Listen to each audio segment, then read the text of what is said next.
this book is called God is Not Great. God is in small letters, and larger is not, and then great is at the center.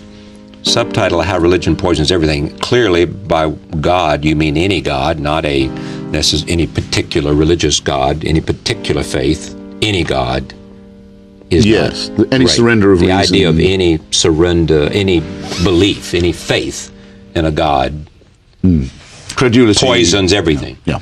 Credulity, superstition, the building of altars and idols, the worship of non-existent entities, the attempt to derive morality from the supernatural. All of that is more, I think, than mistaken or irritating. It's becoming actually very menacing now. The people who think they have permission of that sort from the heavens are trying to kill us. Or sometimes more mildly insisting that our children be taught nonsense in schools, or telling us that AIDS may be bad in Africa but condoms are much worse, or stem cell research shouldn't be done. But wherever you turn, if you find this barbaric foe, you'll find that this person is giving himself religious permission. Yeah. Well, do you find it interesting that if you just take those who believe deeply in a God are more likely to be, in your judgment, militaristic? I don't want militaristic, but I think they have to be fanatical. I'll tell you why I say this. Because I think you yourself are a person of faith of some kind. I mean, I don't know what it's like to be that, but if I thought that there was a personal savior of a divine kind who was interested in my creation and followed my life and cared about it and would redeem me and give me an eternity in paradise, if I only obeyed a few simple rules, I would think it would make me very happy. I mean, it would be a source of infinite contentment to me.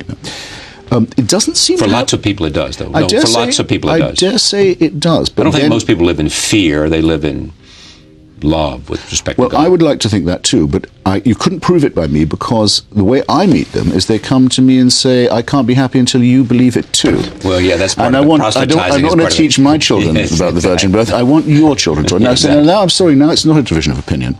Yeah. It's gone beyond that, and we can argue about whether virgin births are a good thing or whether they would prove that someone so born had better opinions, more believable opinions, which of course it doesn't. But that's an interesting argument. I could have it all night. I really thoroughly enjoy it. We should do it more often. But they won't leave me alone. They won't. And that makes me nervous, because it makes me think, well, I don't think they can be very confident in their beliefs then.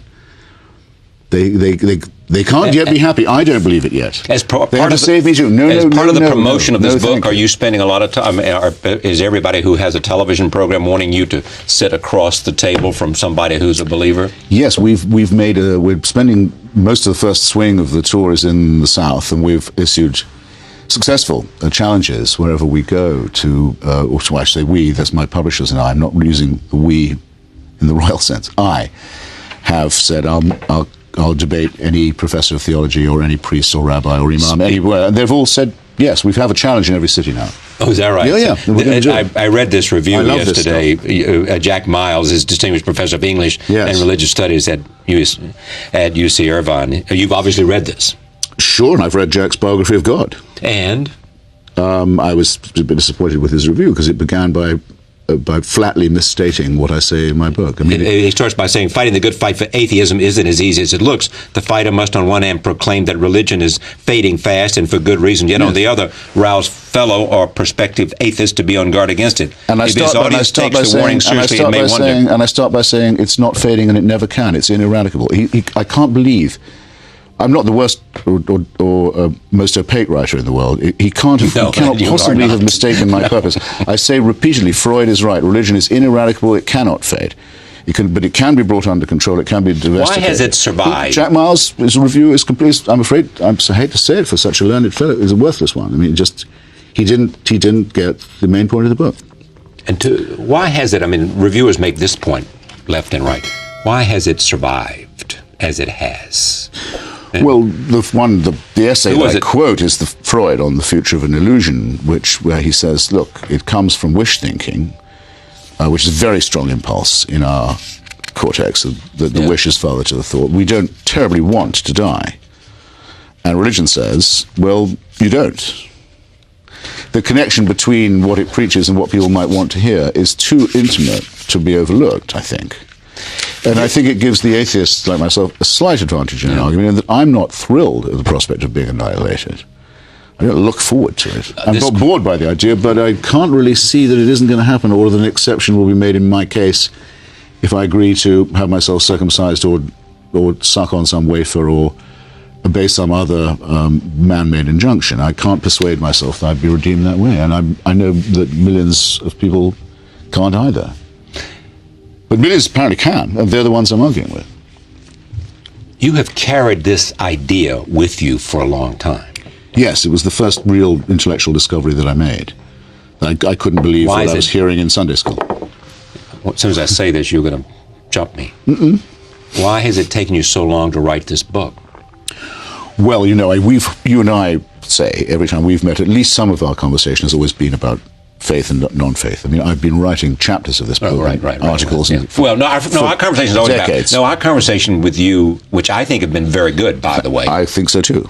Is always about what do you believe. I mean, yes. When you come to this table, I want to know who you are, what do you believe, and what are the consequences, and what's the argument for and against where you take your stand. Early chats was about my book on Mother Teresa, for example. Yeah, we did. We had that. Yeah. Where I took on the religious, what I thought was their strongest. Well, we also, Jefferson, you were here. You've been here for every book. If I do not invite you for a book, then you call me up and say, you didn't invite me, because I can't remember any of them we haven't invited you here. I'm sure you've never let me down. And a lot of it has been, I've been writing this book all my life. It's not so much letting you down, I don't want to let conversation down. Thank you. Well, almost everything that I write is in one way or another against faith-based view of life. It's and this might be the moment to say that, you see, people say, well, in that case, where would your consolation be? Where would your higher feelings come from? When I say, you know, we have a not too bad tradition of Democritus and Epicurus and the Greek philosophers who discovered the world was made of atoms, and the great humanists who, like Spinoza, who said that there may conceivably be a supernatural entity, but he doesn't intervene in your daily life. What did Einstein say about God? Einstein took the same view. He was a Spinozist, actually. Mm-hmm. He said very, very directly, he said, the universe is so marvelous, right, that he said you believe in God because there are no miracles. Right. It's because the thing itself is miraculous, the order, the symmetry, the beauty of nature and science. That's interruptions in this. Miracles are for conjurers. The wonderful thing is, but that's not where you are. And he said, but it's so. He said he couldn't bear the thought that there was not a power. But he said, this God, it doesn't care. He doesn't bother with our lives. He may not even know we're here. He was a Spinozist, but he's there. But Einstein was a great secular humanist, moralist who witnessed for. You've probably had Walter on by now. I have. It's a great book, I think. Right. I'm very envious of it. Envious of Walter's book. I'd love to have written a book on Einstein. I have a lot on Einstein in my book, but it's not as good as Walter's. Yeah. Here's a subject, I have to go, but here's a subject for another time, which is, you know, we've touched on this before. It is how you make the choices you do. You know, you wrote a book on Jefferson. Now this, I mean, what is the common theme that connects the things that you feel powerful enough to write about? A, your two great friends, Martin Amis and Ian McEwan, are novelists. Well, I'm not able to write fiction. I don't have the gift for it, or anything remotely like it. By the way, I think I know what separates fiction from non-fiction writers, by the way. Which is? I think people I know who write fiction usually have a good understanding of music. And I don't, really, at all. And so it's true of a lot of my non-fiction writers. We're not musical. I think that may be the crucial faculty for poets and novelists as opposed to essayists like myself. On the other point, these subjects tend to choose me, but they all come from the same wellspring. The people I admire are the great skeptics and non-believers like Thomas Jefferson. And my next subject, Thomas Paine, author of The Age of Reason and the Rights of Man, George Orwell, Charles Darwin. Well, I'm not clever enough to write about Charles Darwin, but yes, a tremendous hero of mine.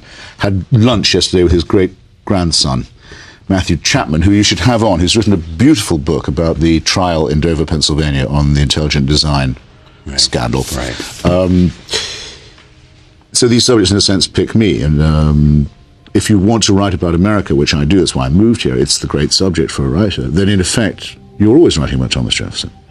He was a great nation builder. He was the author of our Declaration of Independence. He was the man who doubled the size of the country with the Louisiana Purchase, man who set off troops for the first foreign war against the Muslim pirates in North Africa.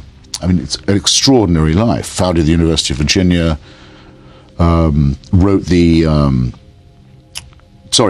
the New Testament. I mean, took a Testament in one hand, a razor in the other, produced the Jefferson Bible, and that was his retirement job. I mean, it's astonishing. Great botanist. Never wrote a book, did he? No, but he's... Never wrote a book. But his collected letters are majestic work. And, this book is called God is Not Great, How Religion... proves that the greatness of the United States is in its secular constitution. He took most pride in, one, he founded the not being president, founded the University of Virginia. He wrote the articles... the Virginia Statute on Religious Freedom. On religious freedom. That's on his obelisk. Right. He wanted to remember for that the Declaration and the University. And the Virginia Declaration becomes the First Amendment to the Constitution, which says the state can't intervene in religion. And we have no idea how lucky we are to have this constitutional protection. God is Not Great, How Religion Poisons Everything. Christopher Hitchens, thank you for coming. Charlie. Thank you for joining us. See you next time.